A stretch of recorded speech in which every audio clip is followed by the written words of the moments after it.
முதலமைச்சர் உயர்ந்த உதயநிதி ஸ்டாலின் அவருடைய பிறந்தநாளை முன்னிட்டு தமிழ்நாடு முழுவதும் இருக்கின்ற பல்வேறு விதமான போட்டிகள், அது பள்ளி குழந்தைகளாக இருந்தாலும் கல்லூரி குழந்தைகளாக இருந்தாலும் இப்படி அனைவருக்குமான போட்டிகளை ஆங்காங்கே நாம் நடத்தி கொண்டிருக்கின்றோம். அந்த வகையில் இன்றைக்கு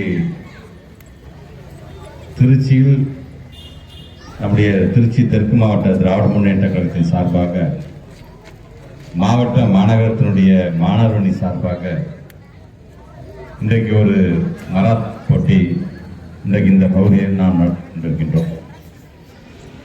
சாதனை செய்யக்கூடிய ஒரு அரசாங்கமாக இந்த அரசாங்கம் எடுத்துக் கொண்டிருக்கின்றது. குறிப்பாக சென்னையில் நடந்த ஃபார்முலா 4 ரேஸாக இருந்தாலும், நீண்ட வருடங்களுக்கு பிறகு நடக்கப்பட்ட ஏசியன் ஹாக்கி ஒலிம்பிக்ஸாக இருந்தாலும், அல்லது சர்ஃபிங் கேமாக இருந்தாலும், அது ஸ்குவாஷ் இன்டர்நேஷனல் போட்டியாக இருந்தாலும், ஏடிபி டென்னிஸாக இருந்தாலும், இப்படி ஒவ்வொரு விதத்திலும் நம்முடைய பிள்ளைகள் படிப்பில் எப்படி கவனம் செலுத்த வேண்டுமோ அதே போன்று உடல் ஆரோக்கியத்தை பேணி காக்கின்ற விதத்தில் விளையாட்டிலும் தங்களுடைய ஈடுபாடு இருக்க வேண்டும் என்று உழைத்துக் கொண்டிருப்பவர் நம்முடைய மாண்பு துணை முதலமைச்சர்.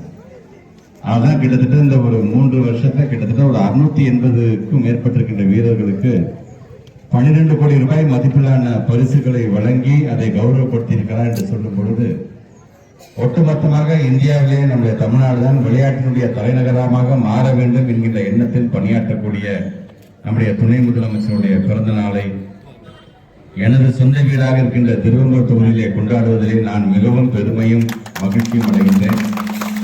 நிகழ்வில் கலந்து கொண்டிருக்கின்ற எங்களுடைய மாவட்ட ஊராட்சிக்குரிய துணைத் தலைவர் அண்ணன் KSM கருணானன் அவர்களும், மாநகர கழகத்துடைய செயலாளர் மண்டல குழுவுடைய தலைவர் அண்ணன் மதிவானன் அவர்களும், சகோதரர் முத்து வெங்கடேஷன், நம்முடைய அசாதீன் உள்ளிட்ட அவர்களுடைய கரத்தை வலுப்படுத்துகின்ற அனைத்து துணை அமைப்பாளர்களுக்கும், இந்த பகுதியை சார்ந்திருக்கின்ற மக்கள் பிரதிநிதிகள் அனைவருக்கும் என்னுடைய வணக்கத்தை தெரிவித்து இந்த மராத்தான் போட்டியை தொடங்கி வைப்பதிலே பெருமை அடைகின்றேன்.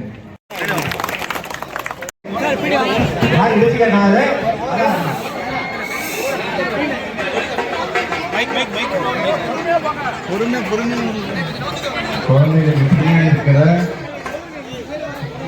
First row, second row, third ரோல இருக்கிற பெரிய பசங்க ரொம்ப ஸ்லோவாகவே ஓட்டுறாங்க. கொஞ்சம் கேப் கிடைச்சதுக்கு அப்புறம் நீங்க ஃபாஸ்டா இருக்க ஓட்டிக்கலாம்.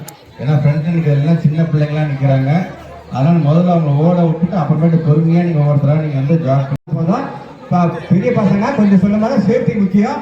அதனால இங்க அங்க டோக்கன் பாயிண்ட் இருக்கு, அங்க கிராஸ் பண்ணும்போது டோக்கன் வாங்கிட்டு போகணும். சரி.